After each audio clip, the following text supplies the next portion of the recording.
Hello everyone, I Shivangi Giri welcomes you all in Vandya Granth. तो हम पिछले कुछ लास्ट लेक्चर्स में क्लास 10th का फिज़िक्स चैप्टर नंबर 1 लाइट कर रहे थे, जिसके 3 लेक्चर्स हो चुके थे। जिन 3 लेक्चर्स में मैंने आपको वहाँ तक क्लियर कराया था, rules to obtain image in concave mirror तक कराया था। और आज के इस वीडियो में मैं आपको rules to obtain image in convex mirror के बारे में बताने वाली हूँ। ठीक है, तो सबसे पहला रूल है हमारा, the incident ray coming parallel to P axis will appears to pass from focus.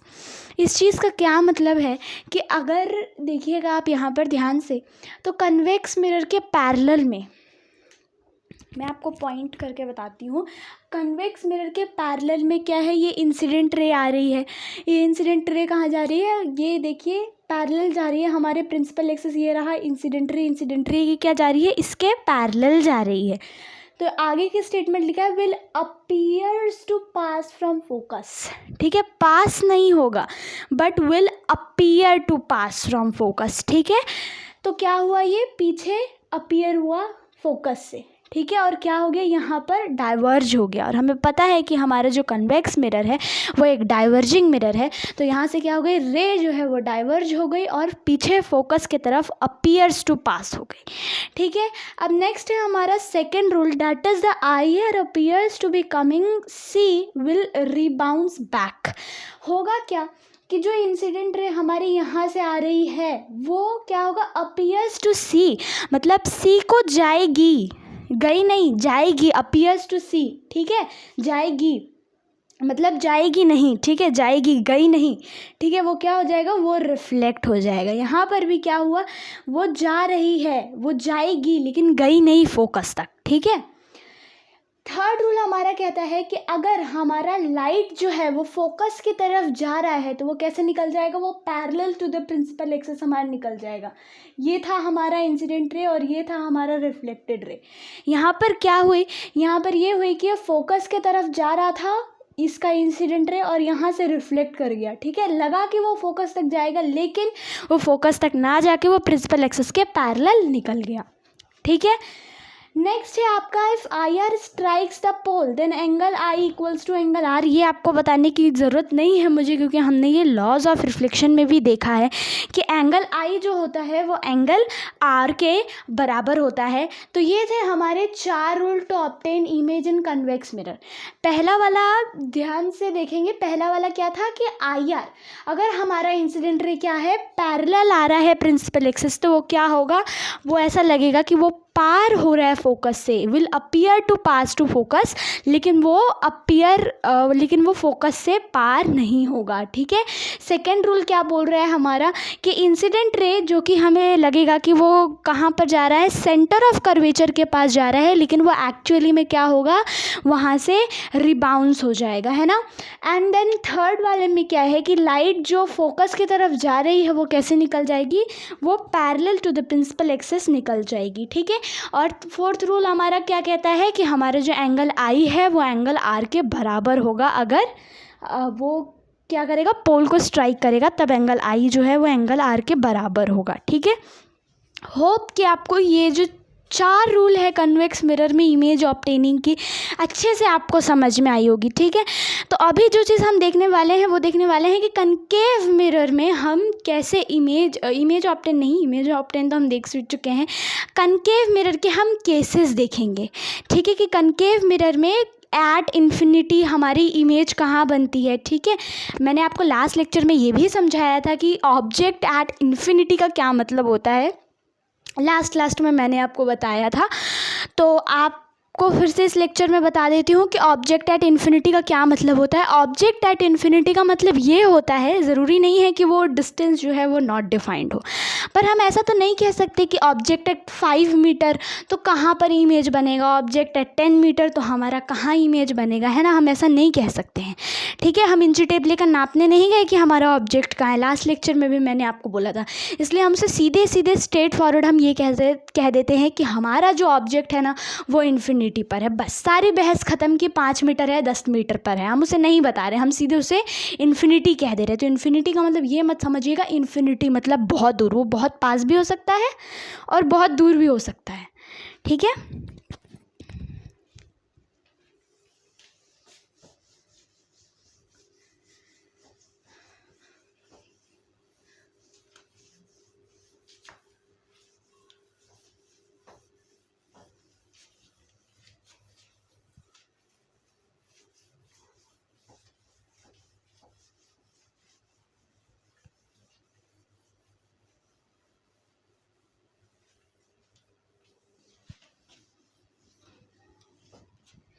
तो अभी हम देखेंगे कि कनकेव मिरर में हम कौन सा ऑब्जेक्ट, हम अपना ऑब्जेक्ट कहाँ रखें तो हमारी इमेज फॉर्मेशन कौन सी जगह पर होगी, और उसके साथ साथ हम कनकेव मिरर का यूजेस भी देखेंगे। और देन नेक्स्ट लेक्चर में हम देखेंगे कन्वेक्स मिरर में किधर ऑब्जेक्ट रखेंगे तो हमें कहाँ पर हमारी इमेज हमें मिलेगी। ठीक है, तो देख चलिए, अब सबसे पहला केस होता है हमारा कि हम जब ऑब्जेक्ट को इन्फिनिटी पर रखते हैं, यानी बहुत दूर रखते हैं। पहले मैं आपको ये सब लिखवा देती हूँ कि ऑब्जेक्ट कहाँ कहाँ रहेगा, तब कहाँ कहाँ इमेज फॉर्मेशन होगा। फिर मैं आपको एक बहुत ही ज़्यादा सिंपल सी चीज़ बताऊँगी जिससे आप खुद कॉमन सेंस से भी इस चीज़ का आंसर कर पाएंगे। ठीक है, सबसे पहला जो केस है वो है हमारा ऑब्जेक्ट एट इन्फिनिटी।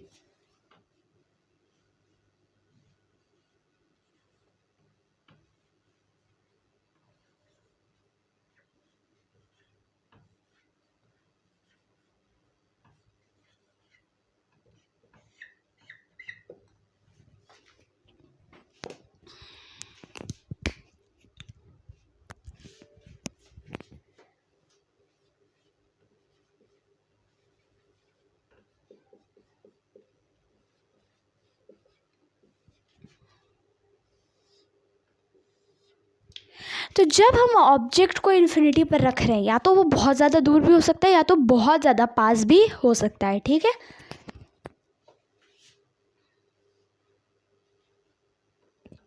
यहाँ पर क्या होता है, यहाँ पर पोल होता है, यहाँ पे फोकस होता है, और यहाँ पर होता है हमारा क्या, सेंटर ऑफ कर्वेचर। ठीक है,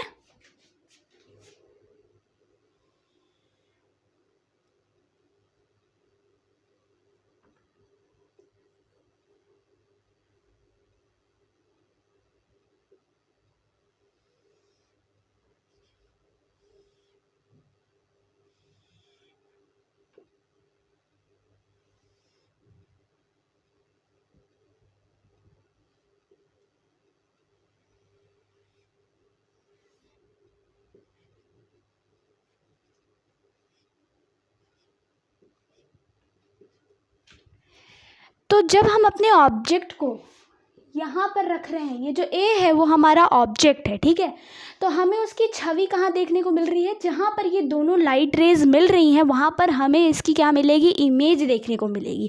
तो उसे हम क्या कहेंगे, ए डैश। ये जो जगह है उसे हम क्या कहेंगे, उसे हम कहेंगे ए डैश। तो जब हम अपने इमेज को कहाँ रखेंगे, इन्फिनिटी पर रखेंगे, तो हमारी जो इमेज फॉर्मेशन होगी वो कहाँ होगी, वो फोकस पर होगी। कहाँ पर होगी, फोकस पर होगी। तो इमेज कहाँ पर होगी, इमेज हमारी होगी एट फोकस। इमेज फॉर्मेशन होने वाली है हमारी एट फोकस। और हमें क्या बताना रहेगा, और हमें बताना रहेगा कि हमारी जो इमेज की साइज़ है वो साइज़ कितनी रहेगी। तो इमेज की जो साइज़ है ना वो कैसी होगी, वो हाईली डिमिनिश्ड होगी। आप खुद एक बार कॉमन सेंस लगाइए और सोचिए, कोई ऑब्जेक्ट दूर है तो उसकी इमेज कैसी दिखेगी, उसकी इमेज छोटी दिखाई देगी, है ना। अब कोई ऑब्जेक्ट हम बहुत दूर रख रहे हैं तो उसकी मिरर में हमें इमेज कैसी दिखाई देगी, छोटी दिखाई देगी, बड़ी दिखाई नहीं देगी। तो उसी तरीके से क्या है, बहुत दूर हमने ऑब्जेक्ट रखा हुआ है और हमारा क्या होगा, इसका साइज़, जो हमारा इमेज फॉर्मेशन होगा उसका साइज़ क्या होगा, हाईली डिमिनिस्ड। हाईली डिमिनिस्ड का मतलब होता है छोटा, और हाईली का मतलब होता है बहुत ज़्यादा।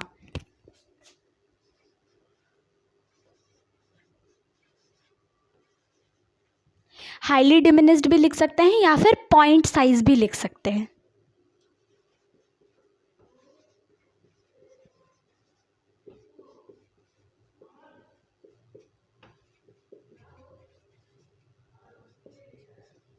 अब देखिए, मैंने आपको एक बात बताया था, रियल और वर्चुअल इमेज अगर हमें पता करनी है तो हम क्या देखते हैं, रियल इमेज वहाँ फॉर्मेशन होती है जहाँ पर हमारी सारी लाइट रेज कहाँ आकर मिलती है, फोकस पर आके मिलती है, और वो किसके केस में होता है, कनकेव मिरर में। वर्चुअल इमेज कहाँ फॉर्म होती है, वर्चुअल इमेज वहाँ फॉर्म होती है जहाँ पर सारी लाइट रेज को क्या कर रहा हो, डाइवर्ज कर रहा हो फोकस। तो यहाँ पर अगर आप देखेंगे तो फोकस क्या कर रहा है, अपनी तरफ लाइट रेज को खींच रहा है, ठीक है। तो ये कैसा इमेज फॉर्म करेगा, वर्चुअल या रियल, ये रियल और इन्वर्टेड इमेज फॉर्म करेगा, ठीक है।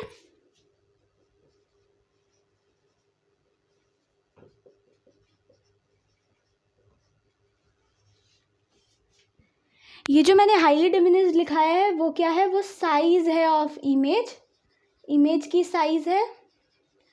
और ये जो रियल एंड इन्वर्टेड लिखाया है ये क्या है, ये है नेचर ऑफ इमेज,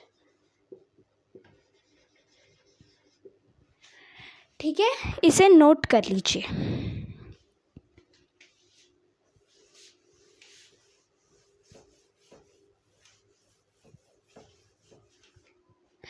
अब हमारा जो सेकंड केस है वो अब देखिए धीरे धीरे क्या होगा, इन्फिनिटी से वो आगे बढ़ेगा।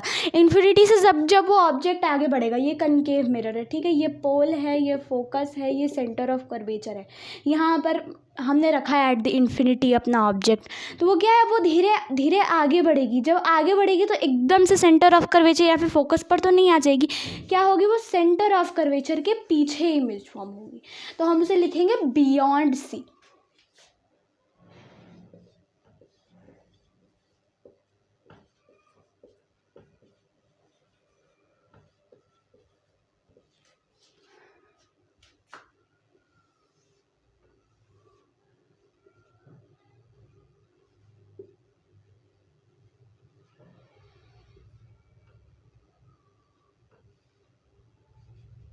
ठीक है, ये रही हमारी बियॉन्ड सी हमारी ऑब्जेक्ट।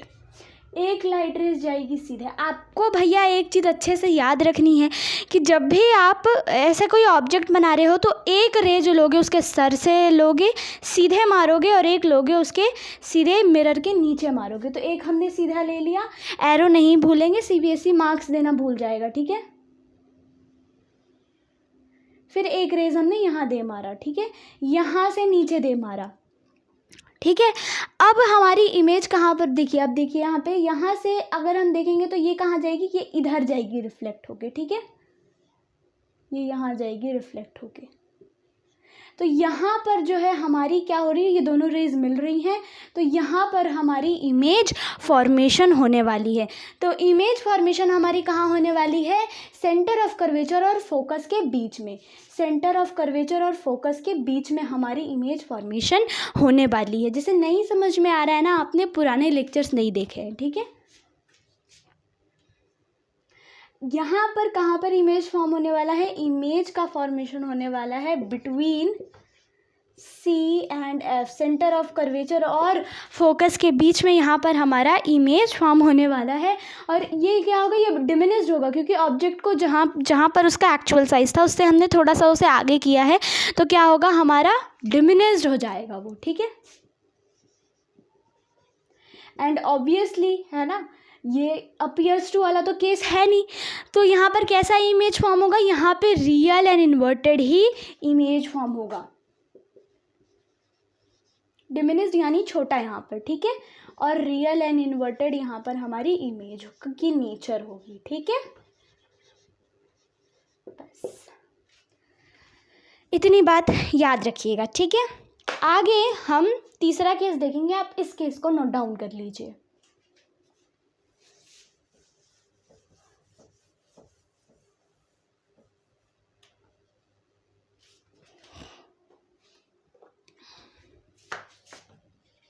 अभी तक हमने क्या किया, इन्फिनिटी से हम उसको सेंटर ऑफ कर्वेचर के पीछे लेकर आ गए। अब हम क्या करेंगे, उसे सेंटर ऑफ कर्वेचर पर लेकर आएंगे और देखेंगे कि हमारी जो इमेज फॉर्मेशन है वो कहाँ हो रही है।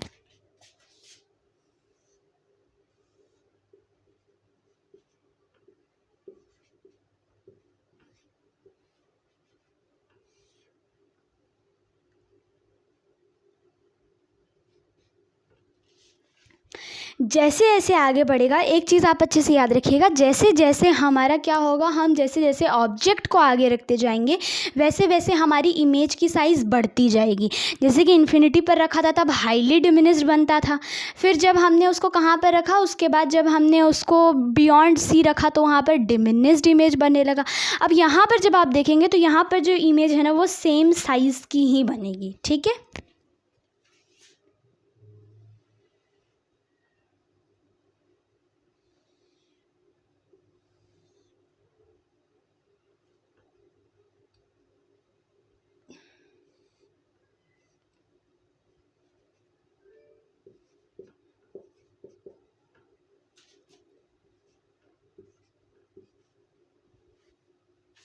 एक काम करती हूँ, इस वाले को मैं दोबारा बना देती हूँ। ठीक है,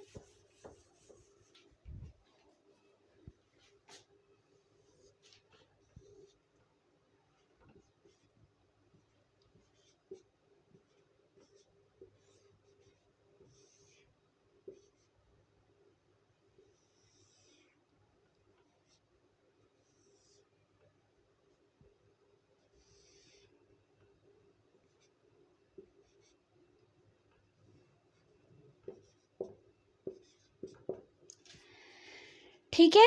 तो हमारी क्या है, अब देखिए यहाँ पर लाइट रेस क्या कहाँ मिल रही है, पहले फोकस पर मिल रही थी, फिर बिटवीन फोकस है सेंटर ऑफ कर्वेचर मिलने लगी, फिर सेंटर ऑफ कर्वेचर पर ही हमें इमेज मिलने लगी। तो इमेज हमारी कहाँ बन रही है, इमेज भी हमारी सी पे बन रही है। जब सी पे इमेज बन रही है तो हमारा क्या होगा, ये होगा सेम साइज का होगा, और क्या होगा, real and inverted image form होगा, real and inverted image form होगा। ठीक है, साइज बढ़ रहा है। अगर आप में थोड़ा कॉमन सेंस होगा तो आप इस चीज़ को देख पा रहे होंगे कि जैसे जैसे इमेज फॉर्मेशन, मतलब इमेज अंदर, ऑब्जेक्ट को हम अंदर घुसाते जा रहे हैं, वैसे वैसे क्या हो रहा है, इमेज बाहर आता जा रहा है। ठीक है, वैसे वैसे हमारा इमेज फॉर्मेशन आगे आता जा रहा है। अगर कॉमन सेंस है तो आप इस चीज़ को अब तक कैच कर चुके होंगे, और जिस शॉर्टकट के बारे में बात कर रही हूँ उसको भी आप समझ चुके होंगे अब तक।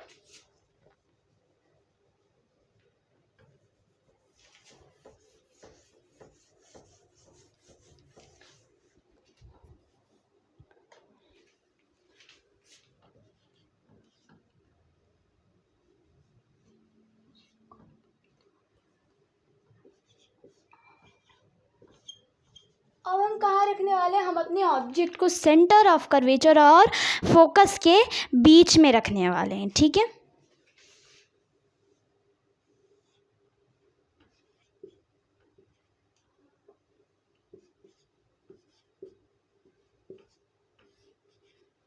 तो हमारी ऑब्जेक्ट कहाँ रहने वाली इस बार, सेंटर ऑफ कर्वेचर और उसके साथ साथ फोकस के बीच में रहने वाली है। ठीक है,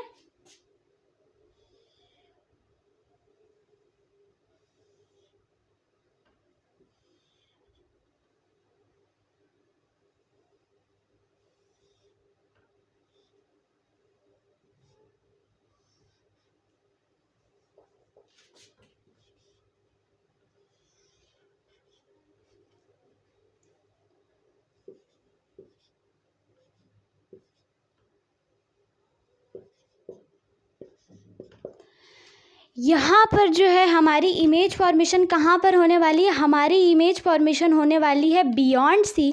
पिछले केस में आपने देखा था कि हमारी जो इमेज थी वो कैसी थी, पॉइंट साइज़ नहीं, सेम साइज़ थी। तो इस बार क्या होगा, सेम साइज़, पहले हाईली डिमिनिश्ड आया, फिर डिमिनिश्ड आया, और फिर उसके बाद क्या आया, सेम साइज़ आया। तो सेम साइज़ से अब थोड़ा बड़ा, यानी थोड़ा बड़ा इमेज आएगा, तो हम उसे क्या कहेंगे, इनलार्ज इमेज कहेंगे, कि इमेज जो होगी वो हमारी कैसी होगी, इनलार्ज होगी। ठीक है, फर्स्ट कैरेक्टरिस्टिक देखेंगे तो हमारी जो इमेज है ना वो बियॉन्ड सी बन रही है। ठीक है,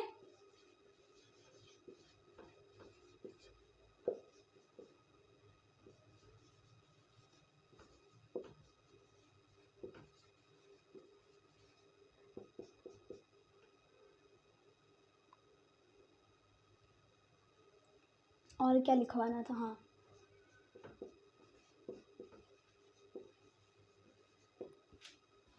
इसे नोट डाउन कर लीजिए, फिर हम आगे बढ़ते हैं। ठीक है,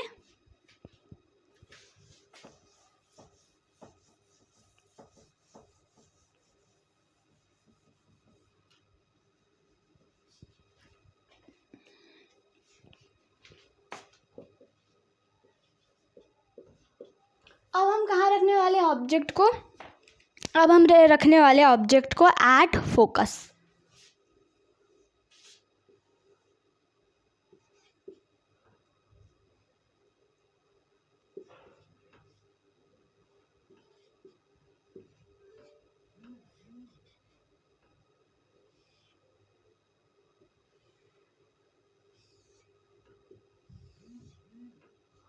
ये लाइट रेज कभी जाकर आपस में नहीं मिलेंगी, इसीलिए जो हमारी इमेज फॉर्मेशन है ये कहाँ तक जाएगी, ये इन्फिनिटी तक जाएगी।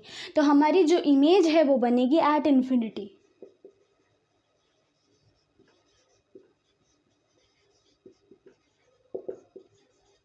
और उसके साथ साथ जो हमारी हम क्या कहते हैं उसे, इमेज की जो साइज़ होगी वो क्या हो जाएगी, हाईली इनलार्ज हो जाएगी इस बार। ठीक है,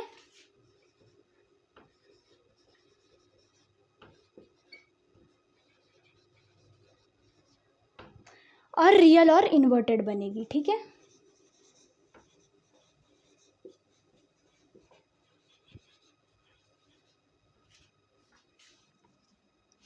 इसे नोट डाउन कर लीजिए, फिर हम छठा केस देखेंगे।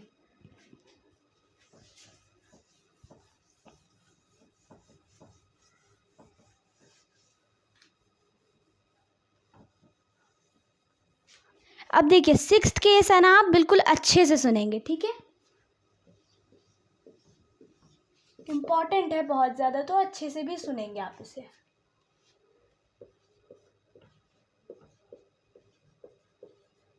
मैंने बोला था आपको कि कनकेव मिरर में भी एक जो आखिरी केस होता है वहाँ पर हम क्या देखते हैं, वहाँ पर हम देखते हैं कि हमारा वहाँ पे virtual and erect image form होता है। तो ये वही केस है जहाँ पर वर्चुअल और इरेक्ट इमेज हमें देखने को मिलेगा। ठीक है,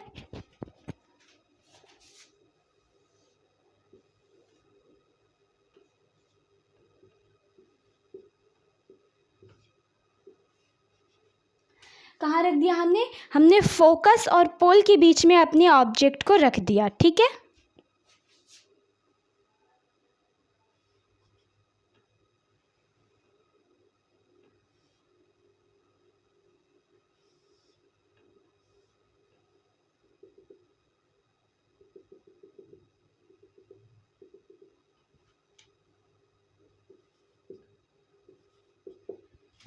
यहाँ पर क्या होने वाला है ना, यहाँ पर बेसिकली हम अगर देखें तो यहाँ पर हमारी image behind the mirror form होने वाली है, यानी मिरर के आगे नहीं, मिरर के पीछे इसके जो रीजन पॉलिश्ड है ना, जो रीजन को हमने पॉलिश्ड है उस रीजन पर हमारी कैसी कहाँ क्या बनने वाली है, इमेज बनने वाली है। ठीक है,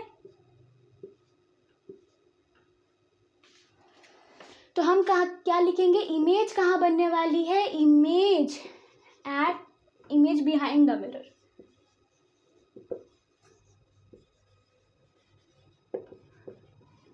बिहाइंड द मिरर हमारी इमेज बनने वाली है। और उसके साथ साथ अगर हम इमेज का साइज देखेंगे तो वो कैसी होगी, इनलार्ज होगी। और उसके साथ साथ कैसी बनेगी, वो वर्चुअल एंड इरेक्ट बनेगी image.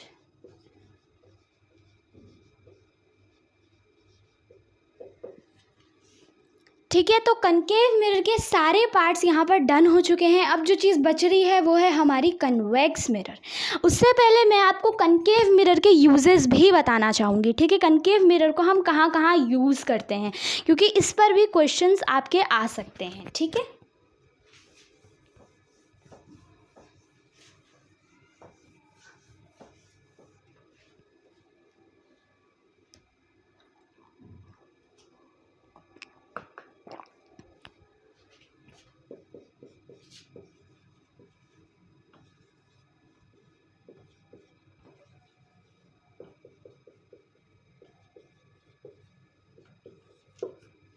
Uses of concave mirror. Concave mirror का सबसे पहला यूज़ होता है टॉर्च में और व्हीकल के हेडलाइट्स में। हेडलाइट्स में यूज़ होता है, लाइट्स में। ठीक है, मिरर ना कन्वेक्स मिरर लगा रहता है, पर इसको हम हेडलाइट में लगाते हैं। ठीक है, तो इसको बढ़िया तरीके से समझ लीजिए कि टॉर्च के लाइट में और व्हीकल के हेडलाइट में यूज़ करते हैं। ठीक है, ये मत समझिएगा कि व्हीकल के मिरर में हमारी कनकेव मिरर है, नहीं, वहाँ पर कन्वेक्स मिरर होती है। उसे मैं अच्छे से एक्सप्लेन करूँगी। ठीक है, कि कन्वेक्स मिरर क्यों वहाँ पे टॉर्चेस में हमारी क्या कौन सी मिरर लगी रहती है, हमारी कनकेव मिरर लगी रहती है, और साथ ही साथ व्हीकल्स के हेडलाइट में लगी रहती है।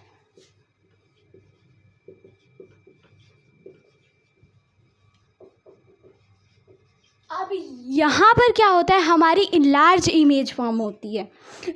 ठीक है, तो अगर हमें कुछ चीज़ को बड़ा देखना है, फॉर एन एग्जाम्पल डेंटिस्ट है, अगर उसे देखना है तो वो क्या करेगा, मतलब उसे दांत देखनी है किसी की, तो वो कन्वेक्स मिरर से तो काम नहीं चला सकता ना, वो उसे कनकेव मिरर चाहिए होगी। क्यों? क्योंकि कनकेव मिरर में इन लार्ज इमेज की फॉर्मेशन होती है। ठीक है, तो डेंटिस्ट के मिरर में कनकेव मिरर होता है, और उसके साथ साथ अगर हम देखें शेविंग मिरर में या फिर जो हमारे पार्लर में होती है ना, वो कौन सी मिरर होती है, वो कनकेव मिरर होती है, ताकि हम क्या हो अच्छे से देखें और मेकअप ना बिगड़े, है ना। डेंटिस्ट अपना काम जो दांत लगा रहा है या उखाड़ रहा है उसमें कोई गड़बड़ी ना हो। ठीक है, और वो अच्छे से दांत को देख पाए, इसीलिए वहाँ पे कनकेव मिरर का इस्तेमाल होता है। ठीक है,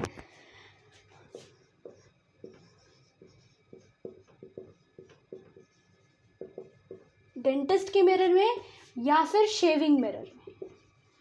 ठीक है, ये थी हमारी कनकेव मिरर की यूज़। नेक्स्ट वीडियो में हम देखेंगे about the convex mirror. Till then stay connected and thank you very much.